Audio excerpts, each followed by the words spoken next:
Hello friends, welcome to my physical classes में आपका बहुत बहुत स्वागत है। आज हम आपको खेलों में मनोवैज्ञानिक विशेषताओं के बारे में अध्ययन कराएंगे, जिसमें पहली विशेषता है आत्मसम्मान। खेल का मानसिक पहलू उतना ही महत्वपूर्ण है जितना कि शारीरिक पहलू।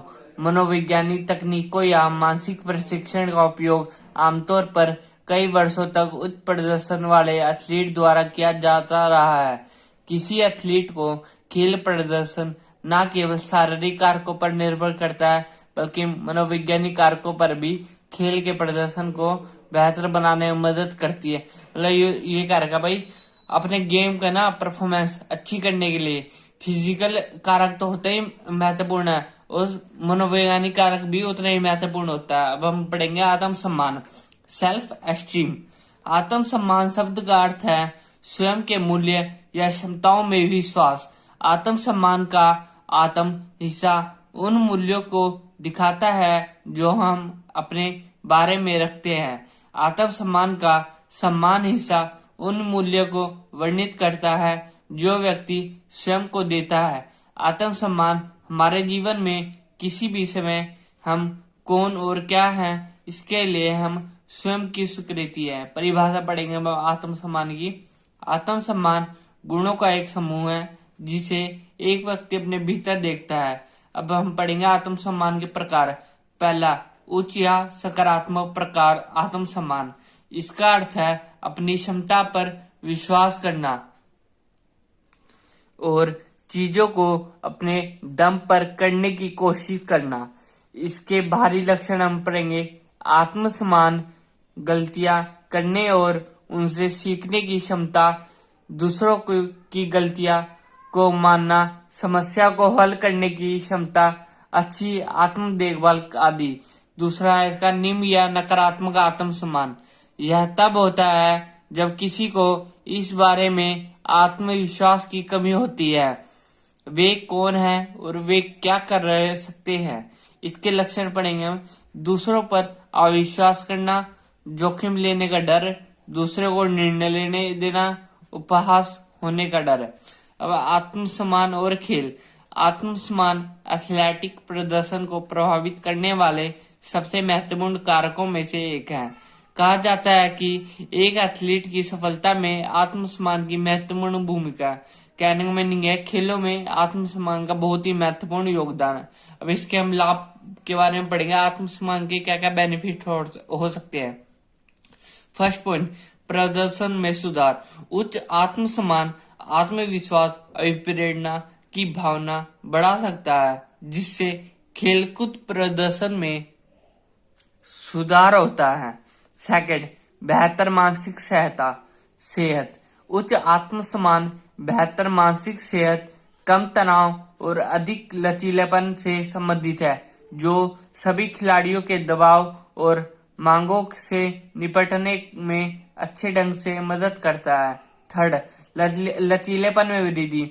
उच्च आत्मसम्मान द्वारा व्यक्तियों को गलतियां और असफलताओं से वापस आने में मदद मिल सकती है, जिससे वे अपने अनुभवों से सीखते हैं और समय पाकर सुधार करते हैं।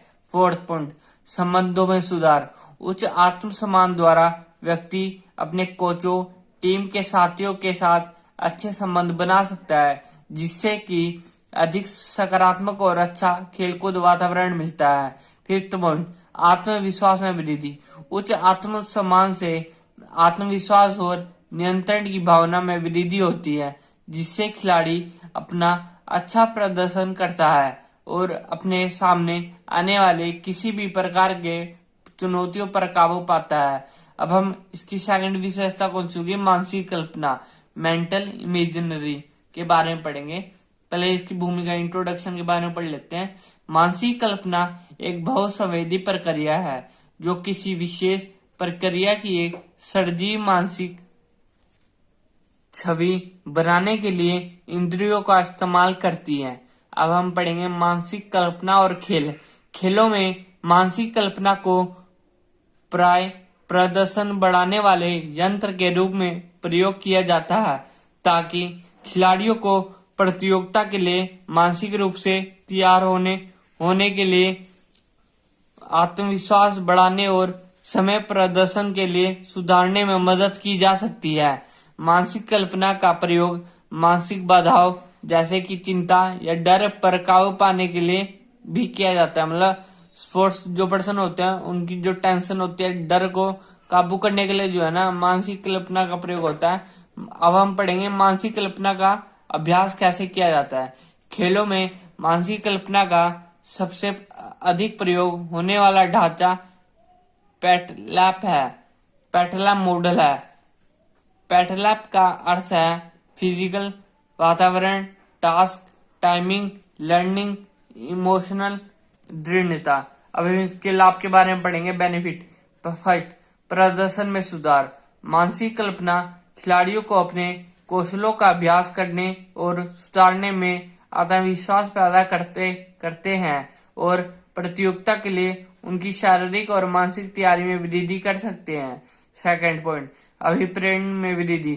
सकारात्मक परिणामों और सफलताओं की भावनाओं की कल्पना द्वारा खिलाड़ी प्रतियोगिता के लिए अपने अभिप्रेरण को वृद्धि कर सकते हैं। थर्ड पॉइंट, चिंता और तनाव को कम करना।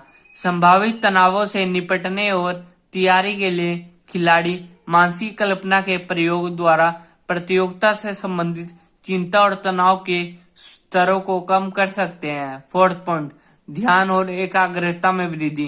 प्रतियोगिता और प्रशिक्षण के दौरान मानसिक कल्पना खिलाड़ी को ध्यान और एकाग्रता बनाए रखने में मदद कर सकती है, जिससे प्रदर्शन में सुधार आता है।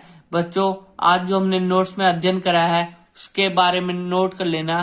Thank you for watching my video.